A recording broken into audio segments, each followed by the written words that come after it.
The sob came before she could stop it. Navy Osi Bonsu had made it 38 steps into the service hallway. She knew because she counted, the way she counted everything, before the first one broke through. Not loud. Never loud.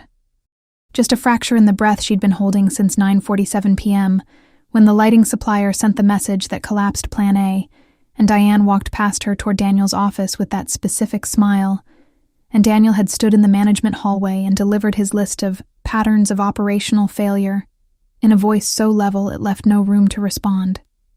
She pressed her back against the gray wall, between the cleaning cart and the emergency exit. Closed her eyes. The cold seeped through her blazer. She stood still. Let the hallway absorb the sound. These service corridors existed precisely so guests never had to witness anything being held together. Footsteps. She heard them before she could straighten. A deliberate rhythm. Someone mid-task, radio clipped to the belt, not expecting company. She recognized the pace without looking. Marcio walked like someone who'd decided, long ago, not to rush and not to stop. He passed her. 2 steps. 3. He stopped. She didn't move. Didn't breathe.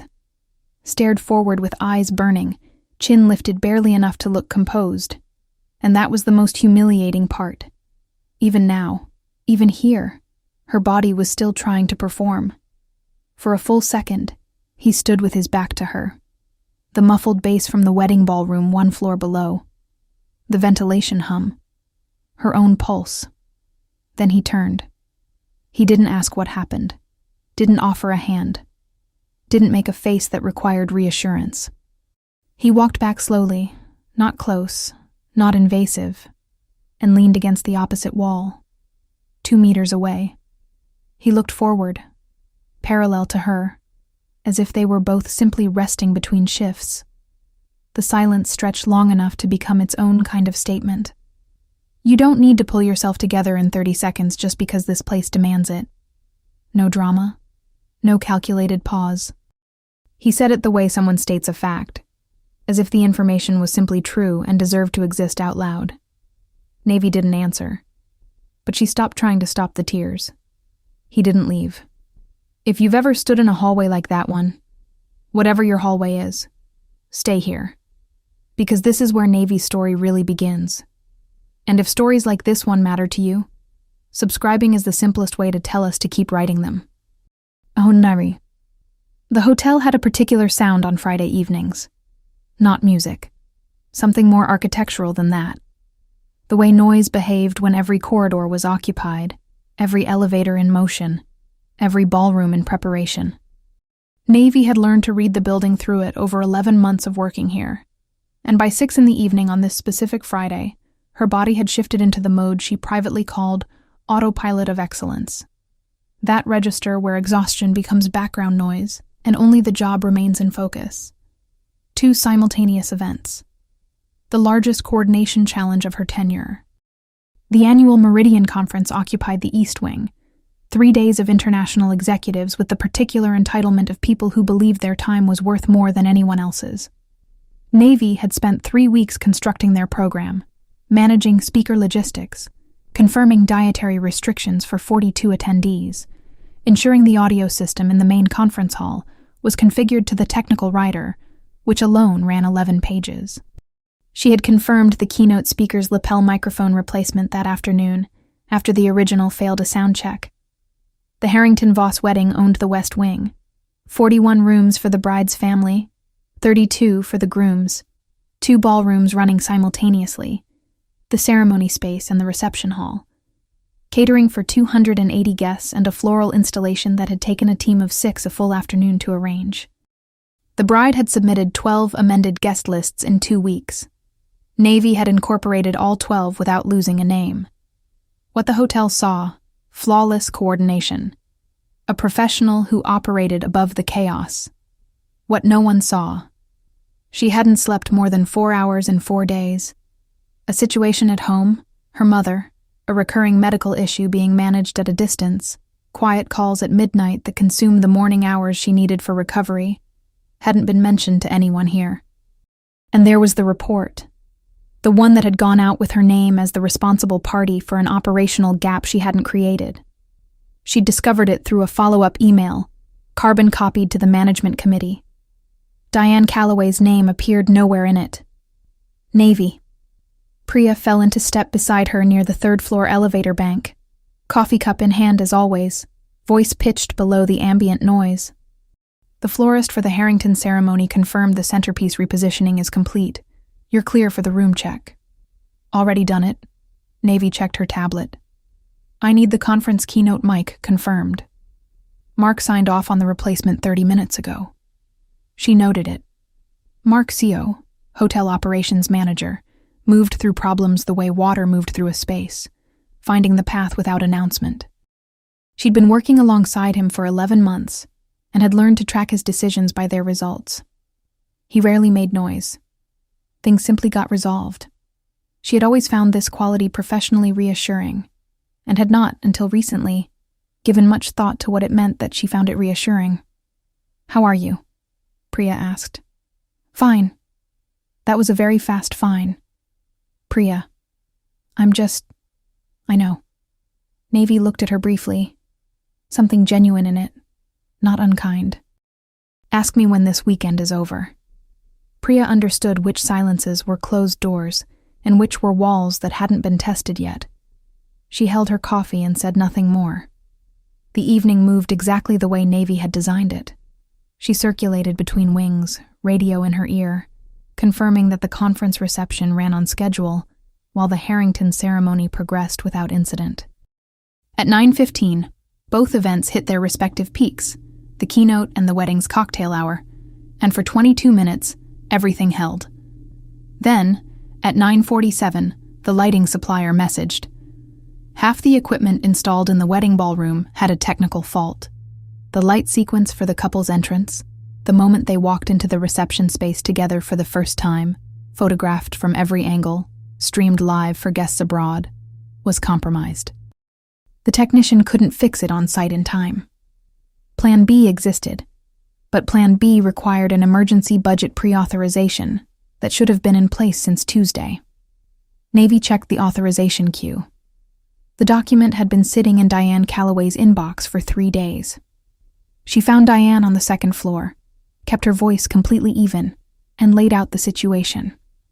The light fault. The window. The authorization that needed to move now. Earlier in the week, Diane had stopped by the coordination office, unprompted, to mention how well the weekend program looked. You've thought of everything, as usual.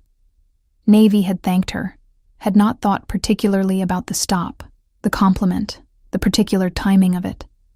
She was thinking about it now. Diane tilted her head. The gold key brooch on her lapel caught the corridor light. Of course, she said. I'll sort it right now. She walked toward the elevator. Not toward her office, toward Daniel Kwan's floor.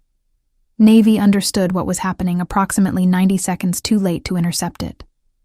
Daniel's rebuke came in the management hallway, quietly, with Diane 2 steps behind him, and 2 junior coordinators visible through the glass partition of the adjacent office. He listed, carefully and specifically, a series of patterns of operational failure from the preceding week. The authorization gap. A risk not communicated in time. A sequence of decisions that pointed, from where he stood, toward a coordination problem. He did not raise his voice. He never did. He did not mention Diane. Navy had worked under Daniel Kwan for 11 months and had learned to read his specific language of professional pressure. He was not cruel the way cruelty announced itself. He was efficient. He valued outcomes and did not examine the machinery that produced them unless the machinery made noise. She had never made noise. She had been, in every measurable sense, exactly what the hotel required. And standing in this hallway, listening to his list delivered in that level voice, she understood with a clarity that had been building for months that being precisely what the hotel required had never guaranteed the hotel would protect her in return. Navy listened, thanked him for the feedback, because she knew the alternative was saying something she could not unsay in front of witnesses. Excused herself with all the composure she had remaining, turned right at the main hallway, left into the service corridor. The hook was always in the body. She could hold it in her chest, in her jaw, in the deliberate steadiness of her steps, right up until she was somewhere no one was watching. And then 38 steps in. The wall. The silence between them in the service hallway lasted longer than it should have. Longer than was professionally appropriate, technically, but the word professional had lost considerable grip in this particular corridor. Navy didn't know when she stopped crying. It happened the way rain stopped. Not all at once, just gradually less. Her breath evened. The pressure behind her eyes settled into something that would become a headache by morning. She still hadn't looked at him directly. "The light rig," she said. Her voice was steady. She addressed the wall ahead. "Harrington Ballroom. A fault in the installed units. I had a contingency, but the authorization wasn't processed. We're 40 minutes out from the entrance sequence." A pause. 2 seconds. Mark's pauses were always precisely that long before he answered. "The supplier has backup units in their vehicle. I contacted them when the original fault was logged at 8. He kept his own voice even. "They can deploy 6 fixtures in 22 minutes if we authorize now." She finally looked at him. He was still against the opposite wall. Sleeves rolled to the elbows. Hotel badge clipped to his chest pocket. His expression gave nothing away. Not satisfaction, not expectation. Just information delivered to someone who needed it. "The authorization. I can process an emergency operational override. It's within my scope." He paused. "Do you want me to?" She didn't misread the question. He was asking because it was her coordination, her event, her call. Not because he needed permission in a bureaucratic sense. Because he understood that taking over without asking would be the wrong kind of help. "Yes," she said. He unclipped the radio. 2 calls in 90 seconds. Supplier, then technician, then the override clearance, issued with the exactness that left no room for ambiguity. When he was done, he clipped the radio back. 22 minutes, 6 units operational before the entrance music. Navy nodded, pushed off the wall. She needed to get back to the West Wing, confirm the repositioning, brief the photographer on the adjusted light placement. Her body was already moving through the checklist before the decision was conscious. But she didn't move. Not immediately. She stood for 1 extra second in the gray hallway, between the cart and the door, and let that second be what it was. It was the first time in 4 days that someone had done something that wasn't about the hotel's performance. The override was operational. Yes, efficient, clean. Exactly within the parameters of his role. But the staying was something else. The wall he'd leaned against, and the silence he'd maintained, and the sentence he'd said without making her carry the weight of the response. None of that was in anyone's job description. She looked at him. "Thank you," she said. She meant both things at once. He seemed to understand which 2 things she meant. "Osei bonsu." She stopped, turned. He was still against the wall, not following, just looking at her for a moment, that processing quality in his eyes she'd noticed before and never quite named. "Good luck with the rest of the night," he said. Not, "You've got this." Not, "Don't worry about Daniel." Not anything that required her to perform okay in response. Just a clean acknowledgement of what she was walking back into. She turned and went. The next 50 minutes were the kind that her body handled automatically while her mind existed somewhere else. She confirmed the repositioning of the backup fixtures, briefed the wedding photographer on the adjusted light placement and the revised entrance timing, communicated the update to the catering lead, so the service sequence adjusted accordingly.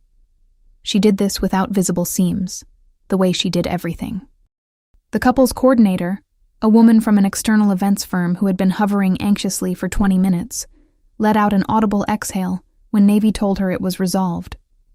"How did you manage it?" the coordinator asked. "Operations support," Navy said. "The team here is good." She didn't say Mark's name. She did not examine why not.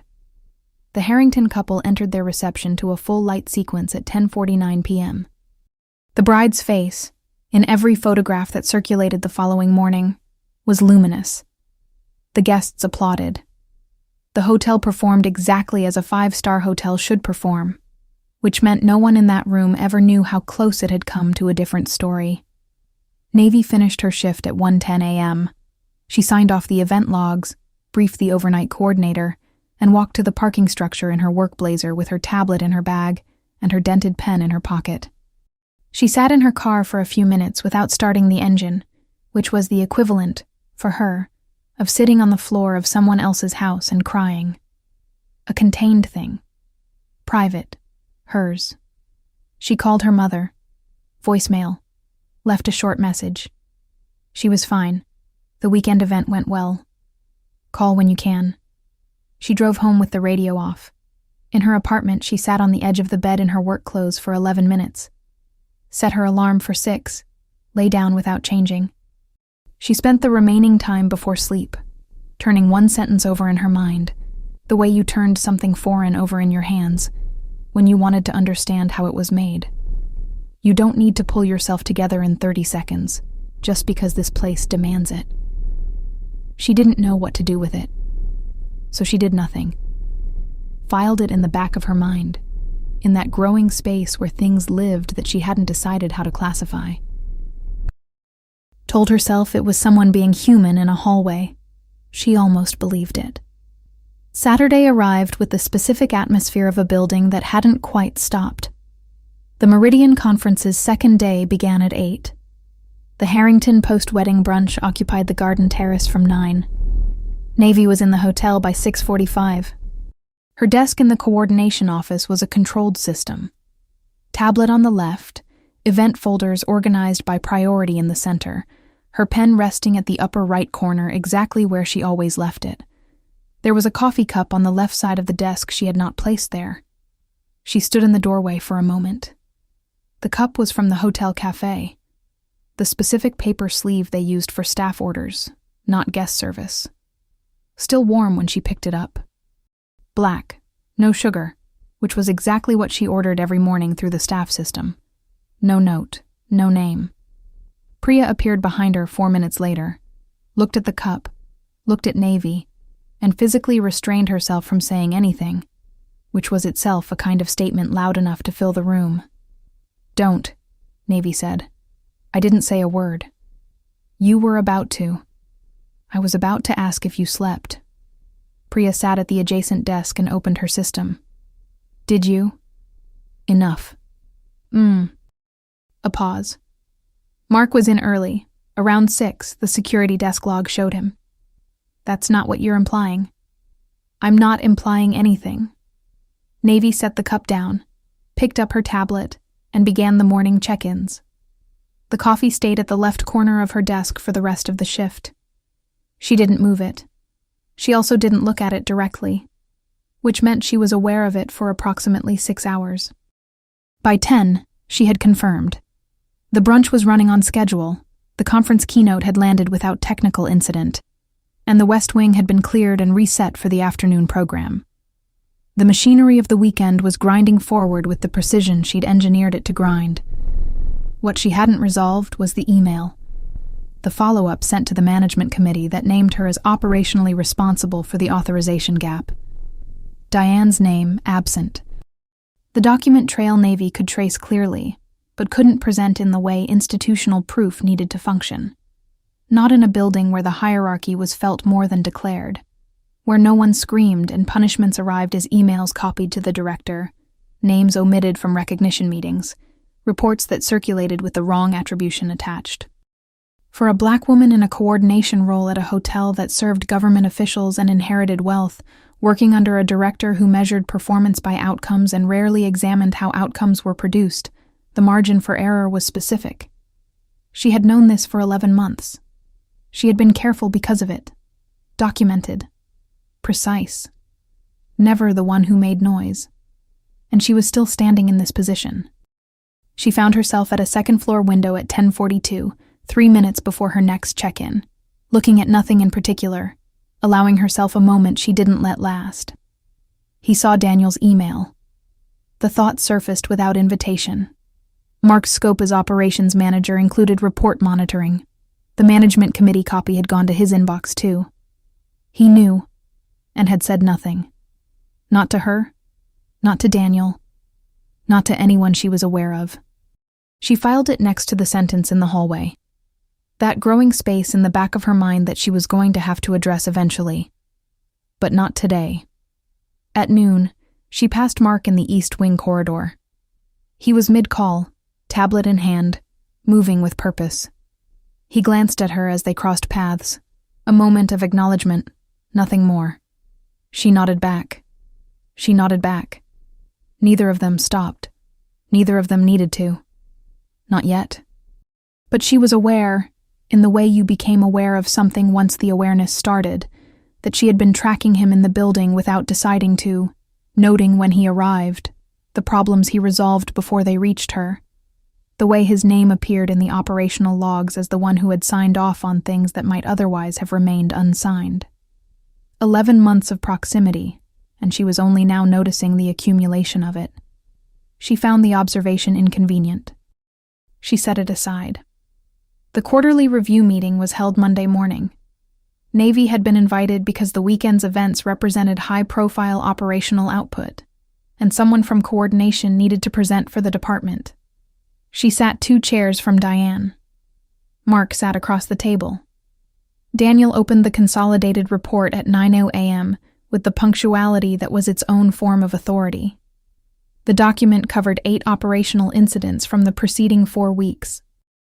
Navy had been copied on 6 of them during the week they occurred. She had filed responses and resolutions for 4. The remaining 2 had been processed before her involvement.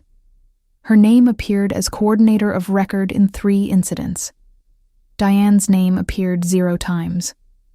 The room moved through the data with the brisk efficiency of a space that had other things to get to. No one lingered. No one asked clarifying questions. The 3rd incident, the lighting authorization gap from Friday, was presented in 2 sentences. A delay in emergency budget approval had created a risk window during a high-visibility event, resolved through operations management override. The resolution was credited correctly. The delay was attributed to coordination oversight. The silence after that line lasted exactly 2 seconds before Daniel moved to the next item. 2 seconds, in a room like this one, was not nothing. It was the specific silence of a group of professionals who had all understood something simultaneously and had all decided, simultaneously, not to name it out loud. She watched the faces. The deputy head of housekeeping, who had been in the hotel for 8 years, looked at the table. The conference event lead looked at his notes. The head of catering looked at the window. No one looked at Diane. Navy's hands were flat on the table. Her expression was what it always was in rooms like this. Composed, attentive, not giving anyone a reason to look twice. She looked at Mark. He had closed the file in front of him before Daniel began. It sat shut to his right now. His face was the neutral he wore in institutional settings. Something happening underneath that the surface didn't disclose. He didn't look at her during the summary of the 3rd incident.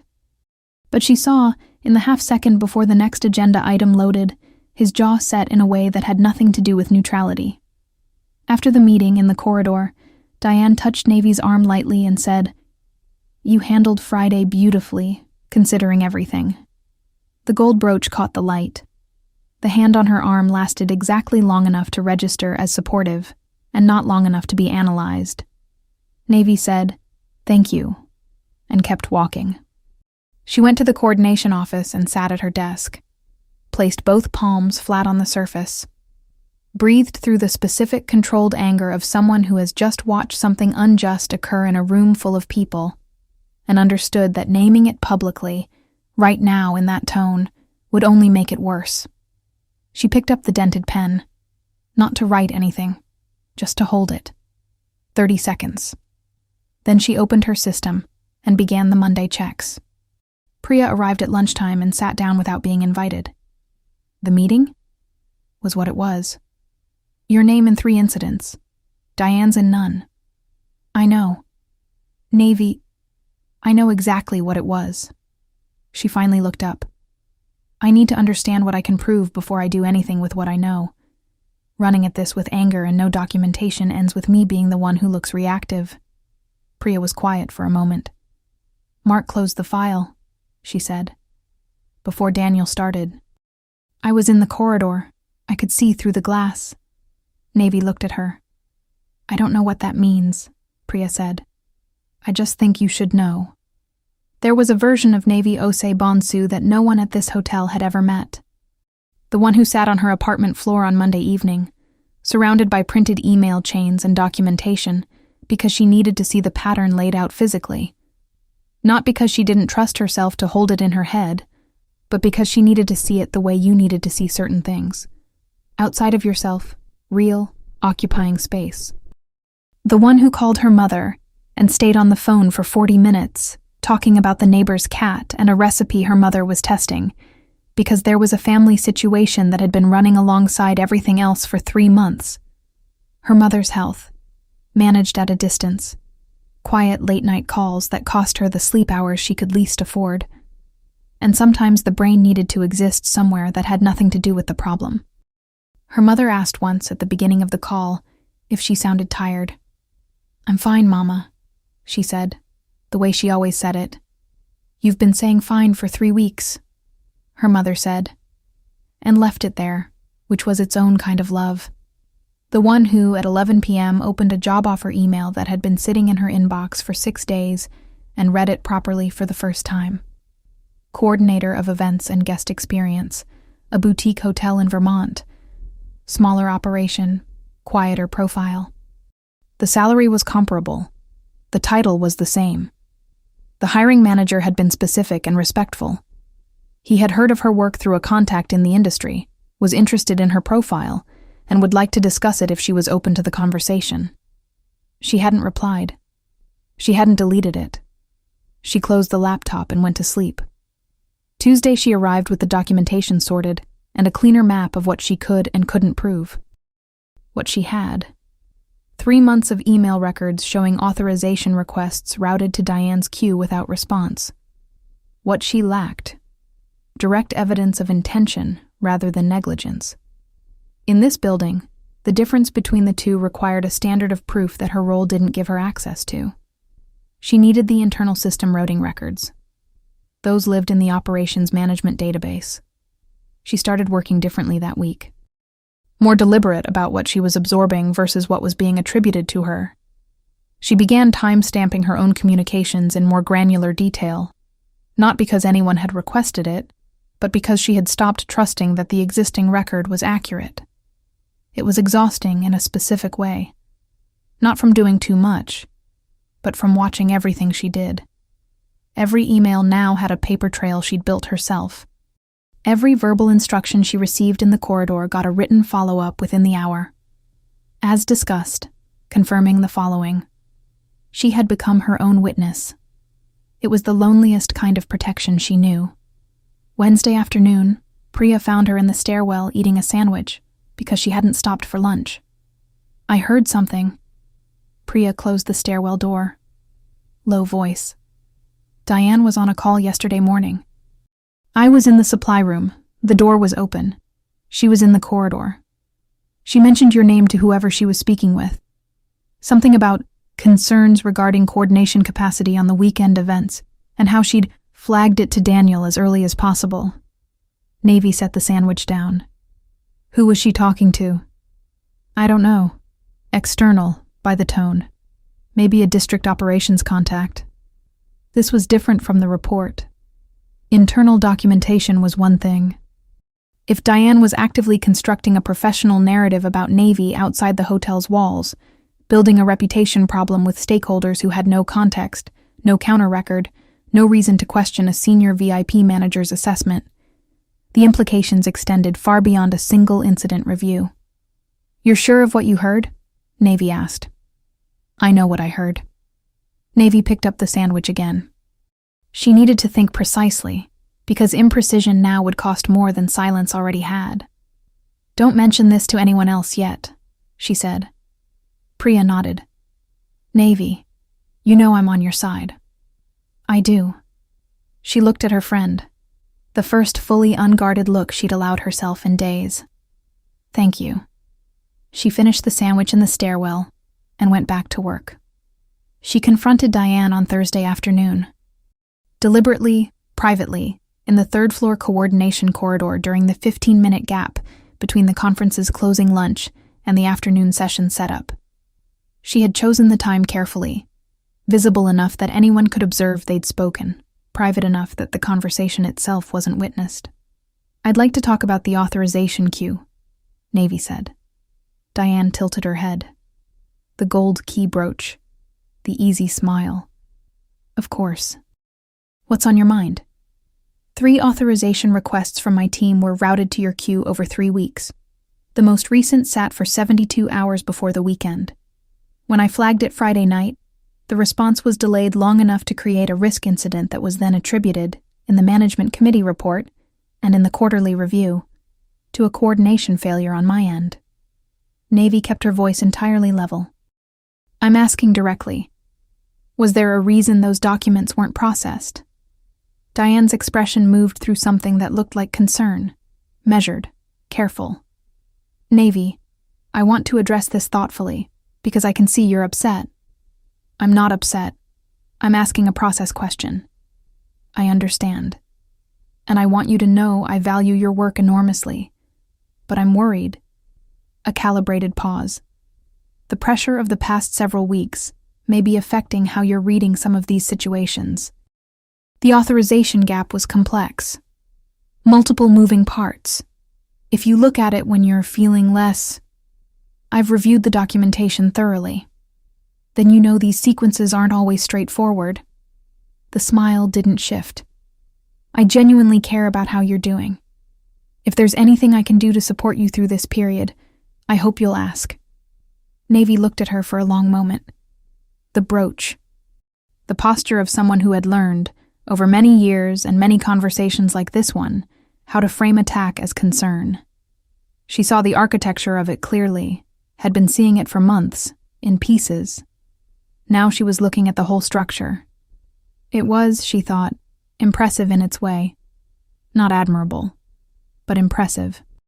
Diane had spent years cultivating the specific persona of the senior colleague who invested in younger staff, who offered feedback gently, who always had a reason for everything, whose smile had exactly the right temperature for the room. She had built the infrastructure of trustworthiness so carefully that when she finally needed it to absorb a challenge, it held. Navy had walked into this conversation knowing it would hold. She had needed to see the building herself, to understand exactly how it was constructed. "Thank you for your time," she said, and walked away. She had known Diane wouldn't concede. She hadn't expected her to. What she'd needed was to stand close enough to the problem to see its exact dimensions, to stop navigating around a shape she hadn't fully mapped. Now she had the map. She also understood something she'd been avoiding. She could not resolve this alone. The pattern was real, the impact was documented, but without access to the internal routing records, the data that showed not just what had been delayed, but how it had been rerouted. She had evidence of outcomes, not cause. And outcomes, in a room with Daniel Kwan, could still be assigned to the wrong person. Mark had access to the routing records. She spent the rest of Thursday not thinking about Mark Soh, which meant she thought about almost nothing else. She wasn't going to wait to be saved, but she still had to figure out who she could trust. If you're invested in where this goes, subscribe. We'll see it through together. Priya told her on Friday morning, not because she'd planned to, or rather, she had been deciding for several days whether to, and the decision made itself when she found Navy in the lobby cafe before the first shift, staring at a coffee with the particular expression of someone doing hard math in their head. Mark flagged an inconsistency in the operations report in October, Priya said, sitting down. I only know because he asked me a question at the reception desk about a guest log 2 months ago. And when I was pulling it up, I saw the internal note he'd attached. It referenced a discrepancy between the authorized coordinator record and the system log for a series of events. The discrepancy pointed toward your team.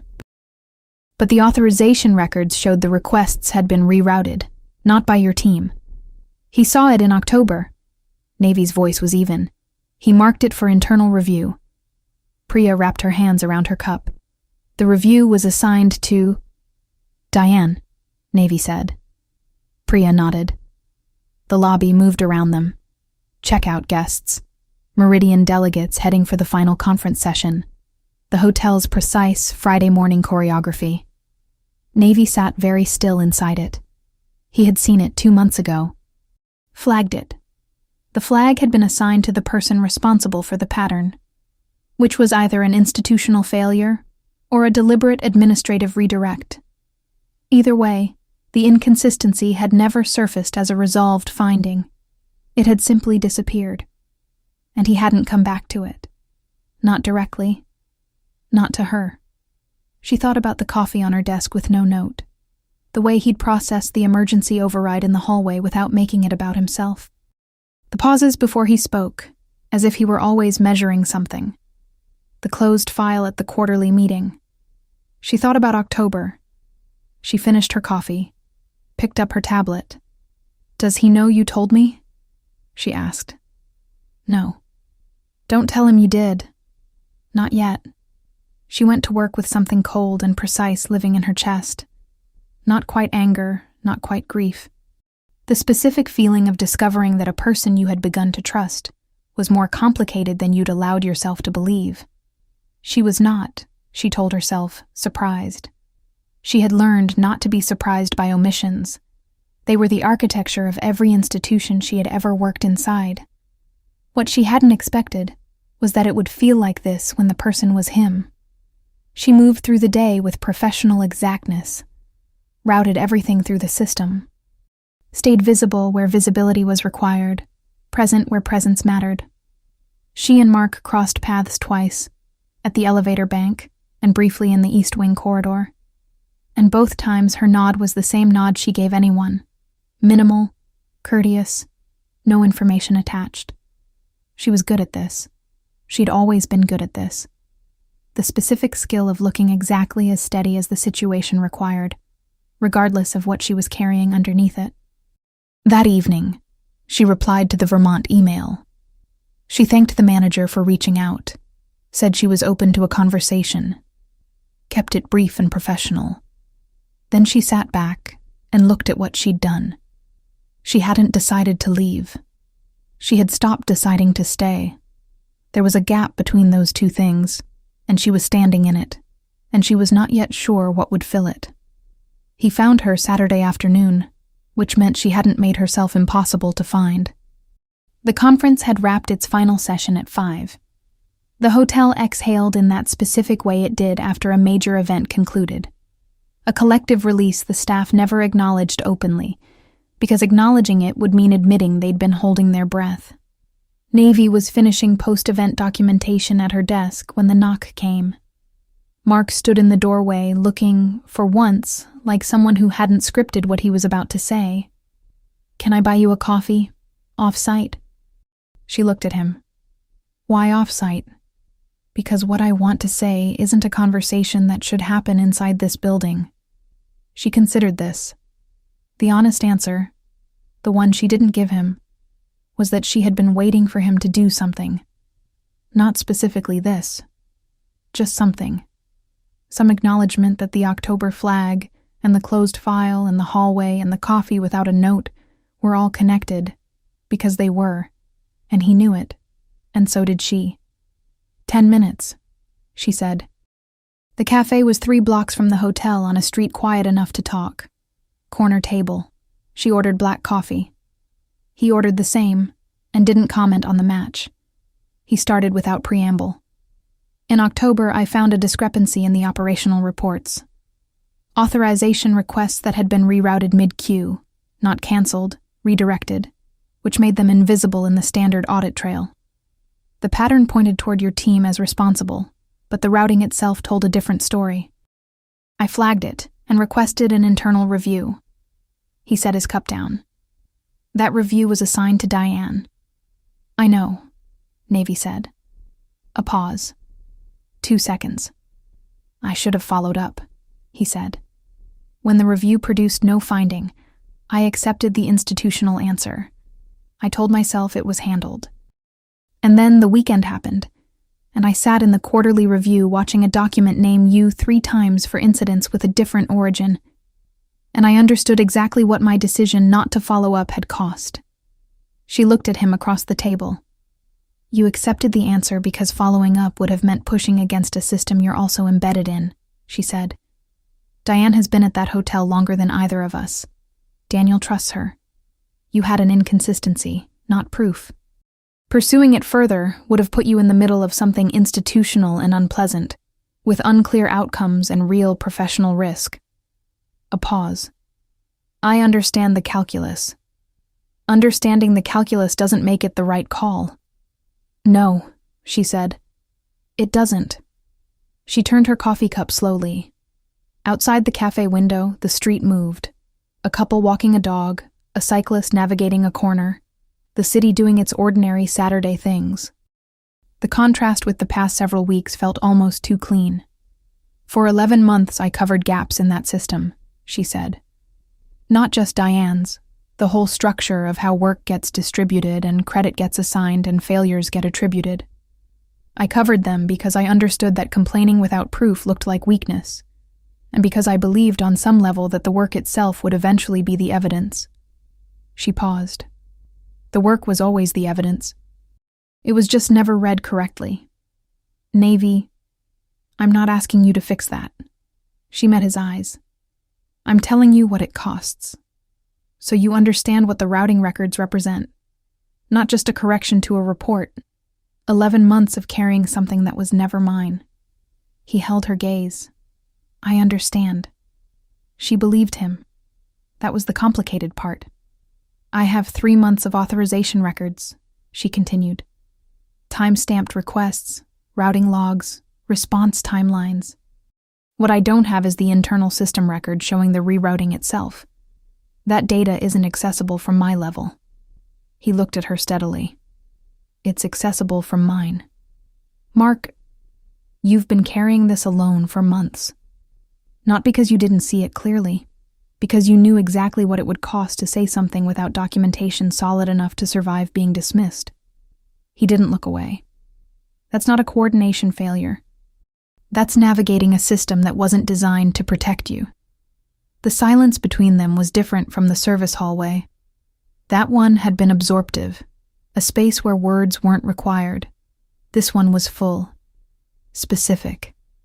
If I go to Daniel with the routing records, she said carefully, it needs to come from both of us, or it reads as me recruiting someone to validate a grievance. I can't afford that narrative. Then we present it as an operational audit, which is what it is. A systemic inconsistency in the routing queue that created false attribution in the performance record. Standard review finding. She looked at him. You had the information in October, she said. And you didn't act. Yes. And now you want to act. Yes. Why now? A longer pause. Longer than the usual 2 seconds. Because I was in that hallway, he said. And I understood something I'd been processing for a long time. He looked at the cup. Staying when it costs you something is different from staying because it's convenient. I was better at the second one. Navy held the pen between her fingers. She hadn't been aware she'd taken it from her pocket. The dented cap. The familiar weight. She set it flat on the table between them. Monday, she said. We request a formal operational review with Daniel. Joint request from operations management and event coordination. We frame it as a system issue, not a personal complaint. She paused. You pull the routing records. I bring the authorization documentation. He nodded once. She picked up her coffee. The cup on Tuesday morning, she said. No note. He looked at her. Thank you, she said. The expression that crossed his face was brief and entirely readable. Not quite a smile, something more honest than that. They finished their coffees, walked back toward the hotel on adjacent sidewalks, close enough to talk without touching, 3 blocks through a Washington evening that kept threatening rain and refusing to commit. The walk was quiet in the way of people who had just said enough and didn't need to fill the space after it. Navy kept her hands in her blazer pockets and watched the city do its early Saturday evening thing, restaurants filling, the particular light of a day that had given up on sunshine and settled into something softer and more honest. She thought about the pen on the table between them, the way she'd set it there without planning to. It was the kind of gesture that told you something about yourself before you'd had the chance to decide whether to tell it. She thought about what it cost to let someone see the thing you used to hold yourself together. Not the crying. She'd been seen in worse, by no one who'd chosen to stay. The pen, the documentation folders, the 11 months of invisible labor that she had, over the course of 1 hour in a corner cafe, described out loud to another person, and had not collapsed from the describing of it. He had listened without making it about himself. That was not a small thing either. The hotel appeared ahead of them, lit and functioning, permanent in the specific way of buildings that demanded excellence from everyone inside them while remaining entirely indifferent to the cost. She walked through the entrance. He walked through beside her, and the building absorbed them, as it always did, without ceremony. The formal operational review request went through Monday morning. Daniel scheduled it for Tuesday afternoon, copied the HR liaison, and said very little else. The specific efficiency of an institution responding to a jointly authored request from 2 senior staff members. Navy coordinated 2 private events that day, a corporate dinner and a charity luncheon, with the same precision she always brought to the work. She documented everything in granular detail and felt something she hadn't felt in months. Not peace, but clarity. The sensation of knowing exactly what you're doing and why. Mark sent the routing records to her secure folder Monday evening. No message. The files were organized and clearly labeled, and they told the story without commentary. A series of authorization requests rerouted at a specific juncture to a secondary queue with no formal assignment. A gap in the platform's architecture that someone with deep knowledge of the system could exploit to create ambiguity around responsibility. The requests hadn't been ignored. They'd been placed somewhere that produced the same outcome as ignoring them, while generating no audit trail attributable to any specific person. Diane had been at the hotel for 12 years. Navy read the files 3 times. Then she organized her own documentation alongside them and constructed a presentation that was factual, clean, and entirely free of emotional language. She was not making a complaint. She was identifying a systemic flaw and its operational consequences. She went to bed at midnight feeling something close to ready. Tuesday at 2:45, a VIP guest filed a formal complaint through the hotel's external feedback portal. The complaint referenced a pattern of operational inconsistency in event services during the preceding 2 weekends, citing the Meridian Conference and the Harrington Voss events, and specifically naming event coordination leadership as the source of the failures. The complaint arrived with the meeting as an addendum. Daniel's expression, when Navy and Mark entered the conference room at 3, indicated the timing was not lost on him. Diane was in the room. She had been invited as the senior VIP relations manager with direct knowledge of the events in question. Her posture was the same as always, accessible, composed, the gold key brooch on her lapel. She nodded at Navy with something that looked like collegial concern. Daniel began summarizing the complaint. Mark placed the routing records on the table. The room changed. Not with raised voices or visible confrontations. This was not that kind of room. With the specific quality of silence that followed when information arrived and made every existing assumption require revision. Mark walked through the audit findings with precision. The routing gap, the pattern of rerouted requests, the timeline of authorization delays, the discrepancy between the coordinator of record attribution in the performance report and the actual origin of the bottleneck. He presented it without accusation, an operational inconsistency with significant consequences for the accuracy of the performance record. Daniel looked at the documentation. He looked at Diane. Her hands were flat on the table. She said nothing. The gold key brooch didn't move. She had the expression of someone who had prepared for several scenarios and was now encountering the one she had judged least likely. It lasted approximately 4 seconds before her face composed itself again. The accessibility, the calm, the practiced appearance of someone who had nothing to hide. But 4 seconds, in a room watching her this carefully, was a long time. "I want the opportunity to speak to this," Diane said. "There's context here that the document doesn't capture." "There will be a full process for that," Daniel said.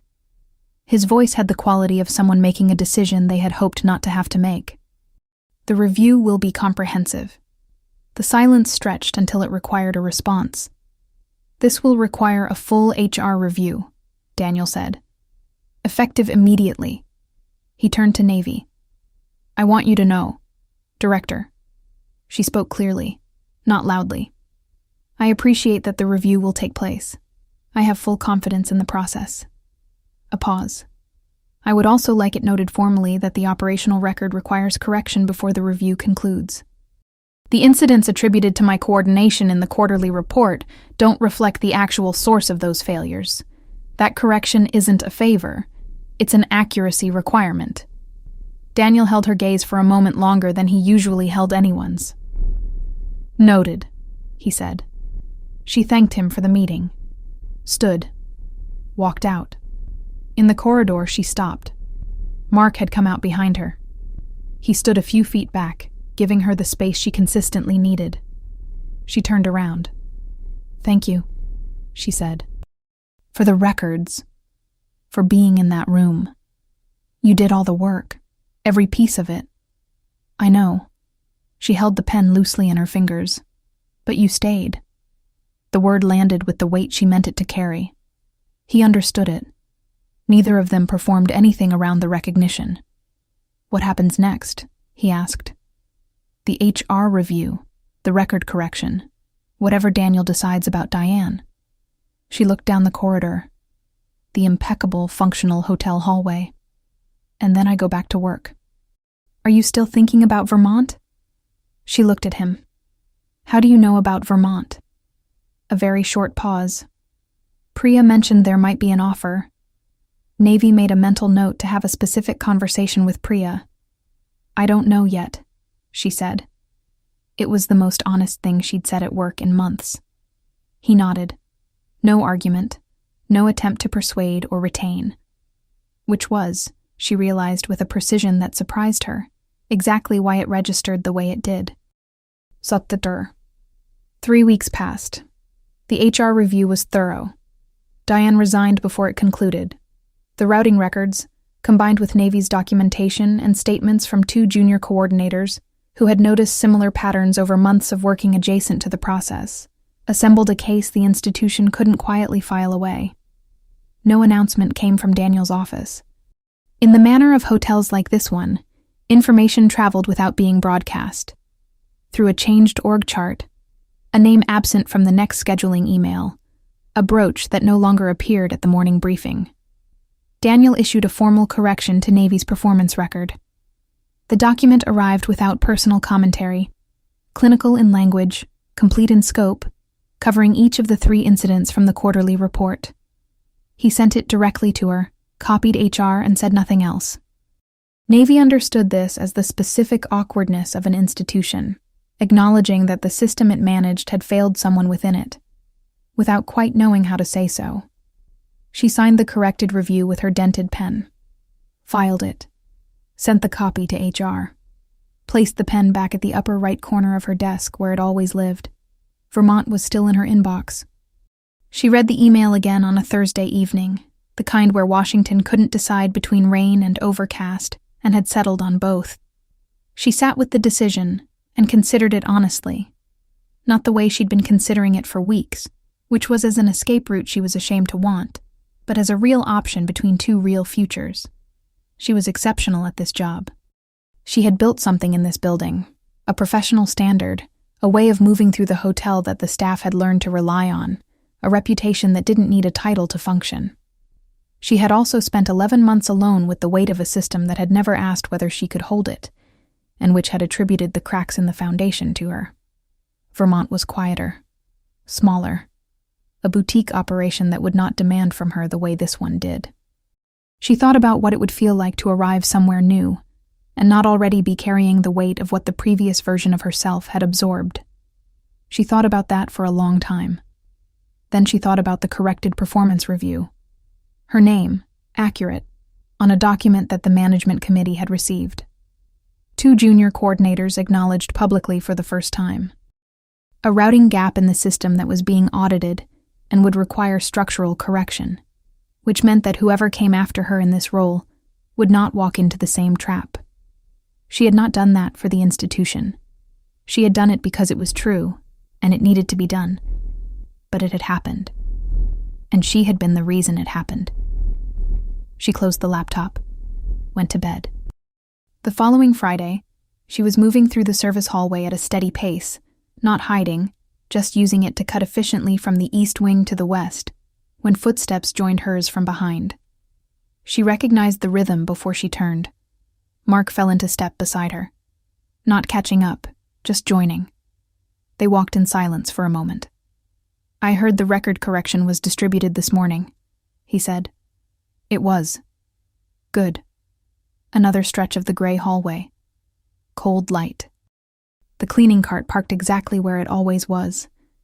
The emergency exit door at the end. "I'm staying," she said. He didn't respond immediately. Not because he was surprised. She thought he'd already read the decision somewhere in how she'd been moving through the building that week. He gave words the weight they deserved. "Because you want to," he said. "Or because you feel you have to prove something." She considered the question seriously. It deserved that.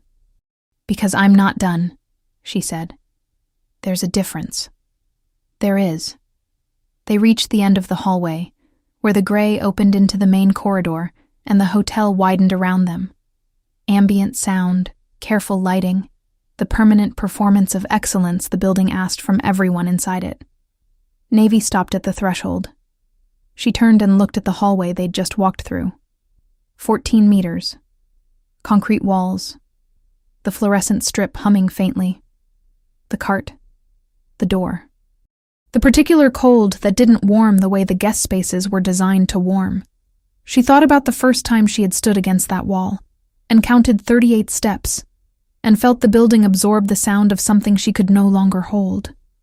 She thought about a sentence that had followed, clean and non-performing, addressing something real. She thought about October, and routing records and a coffee without a note, and a file closed before a meeting started.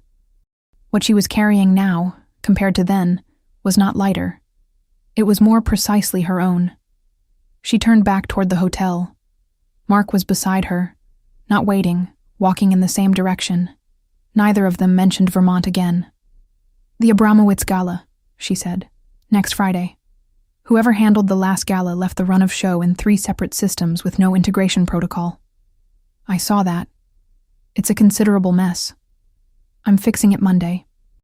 I'll send you the updated ops framework when it's done. I'll look for it." They re-entered the main corridor and separated without ceremony. Her toward the east wing, him toward the operations office, the hotel absorbing them back into its motion. She walked with her tablet in hand and her pen in her pocket. She stopped at the second-floor window that looked out over the rear courtyard, a small square of garden the guests rarely used, kept alive and perfect because the building demanded it. She stood there for 20 seconds, watched the rain finally make its decision, tapping the courtyard stones with the quiet insistence of something that had been waiting a long time to fall.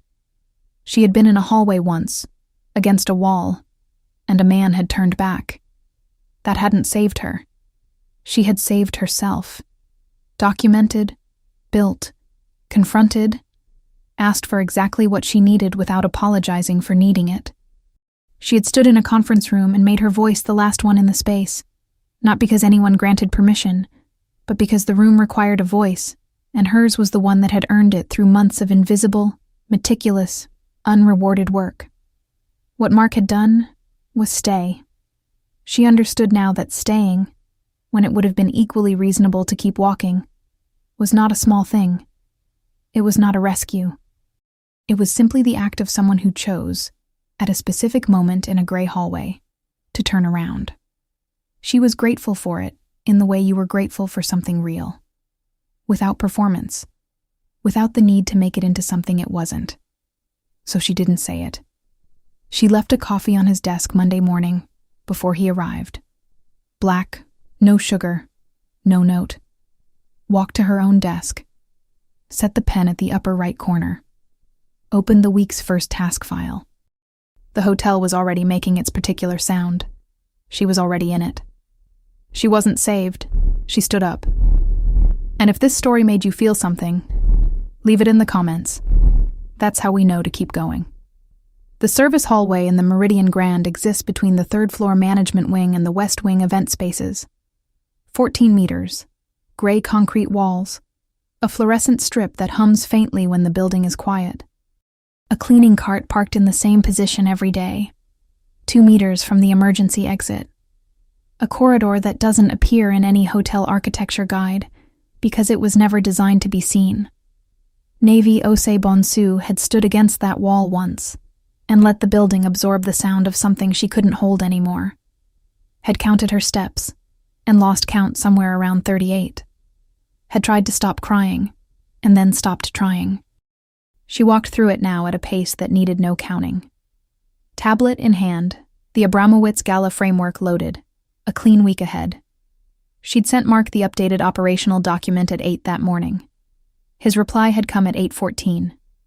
Clean. One question on section 4. Find me when you have 5 minutes. She'd find him. It had been 6 weeks since the conference room. Diane was gone. Departure by mutual agreement, in the institutional language that meant something more specific than it said. 2 junior coordinators had been formally acknowledged in the department memo for their documentation contributions to the internal review. Navy's corrected performance record had been distributed to the management committee. Daniel had said very little to her directly since the meeting, which was itself a kind of response. She didn't require more than that. The hotel had moved on, the way hotels always moved. The next event was always the priority. The lobby plant was alive and perfect. What had changed was harder to name than what had stayed the same. Navy moved through this building with more specificity. Not louder, not more visibly, but with a precision about what she was doing and why that she hadn't carried before. She knew where she stood. She knew what her work was worth. She knew that absorbing the institution in silence had not protected her. It had simply delayed the cost while allowing it to compound. She was done absorbing. Mark had changed too, in the quiet way of someone who had made an internal adjustment without announcement. He followed up on things now. Not dramatically. Operational details, system inconsistencies, small flags that a previous version of him might have noted and not pursued. He had not let anything disappear into the system since October. That was not a small shift in an environment like this one. She noticed it. She did not say so. She left the coffee on his desk on Monday mornings, and she tracked his footsteps in the building the way she'd tracked them before she knew she was doing it. And neither of them had named what that meant yet, because it hadn't asked to be named yet. There was time. The hotel's rhythm had a way of creating it, in the spaces between crises. In the quiet Tuesday mornings before the week assembled itself, in the shared walk down a gray corridor, in the particular warmth of a coffee cup already the right temperature when she arrived at her desk. They had built something in a hallway, not in spite of the institution, not in defiance of it, just alongside it, in the 14 meters that the hotel had never thought to watch. She reached the end of the service hallway. The main corridor opened ahead, wide, warm-lit, the familiar machinery of the hotel in full weekday motion. She stepped through without slowing. Behind her, the hallway was just a hallway. Gray walls, cold light, a cart in its usual spot. She was just herself. And for the first time in a very long time, that was enough.